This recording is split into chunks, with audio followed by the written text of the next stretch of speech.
cash, money, wonga, dosh, dough. Okay, maybe not those last two.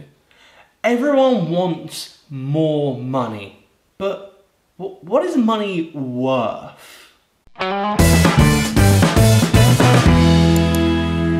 in a world before the money we have today, which is coins or cards or, you know, paper notes, before all of that, people used to trade actual physical goods. If you wanted a cow, you'd have to trade some chickens for it.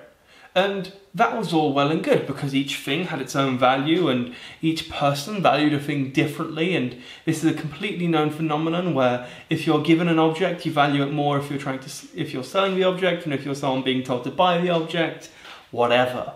The thing is, it all kind of balanced out. If I wanted to buy a cup off someone, I'd have to give them something that they thought was equally valuable, and we'd both walk away with happiness and equally valuable stuff.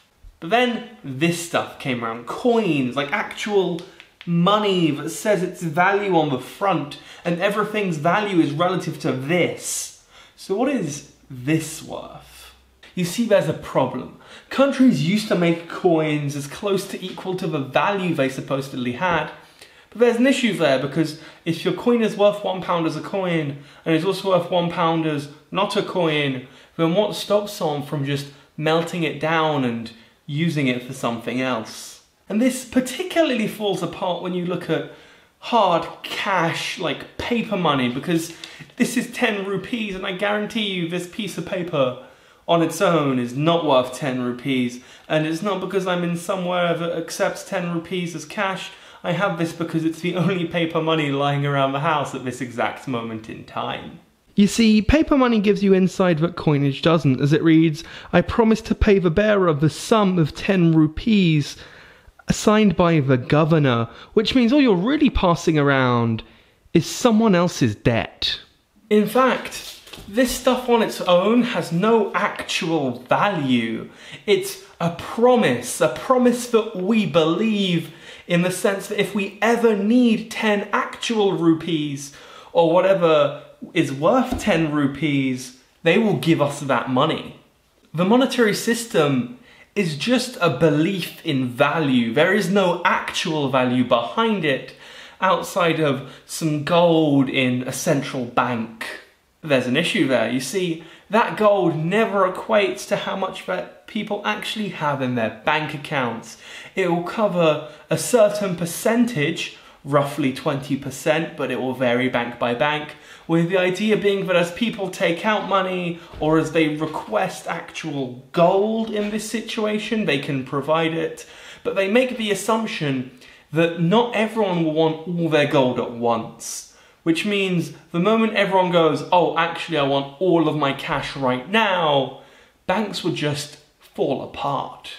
And when you do online banking, your bank balance is just that, a digital number on the screen, which is about as prone to glitches or bugs or accidentally being wiped out because someone hit delete when they didn't mean to as any other digital value. And you are literally at that point just a number on a screen. If someone got into the database of a bank and just deleted the transactions of every account, providing they didn't have sufficient backups, that would be it. Everyone's money would be wiped out. You see, technically, this coin and this coin are the exact same coin.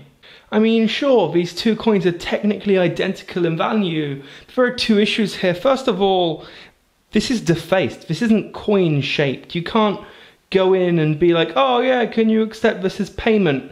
Because this is technically illegal and it's just scrap metal at this point.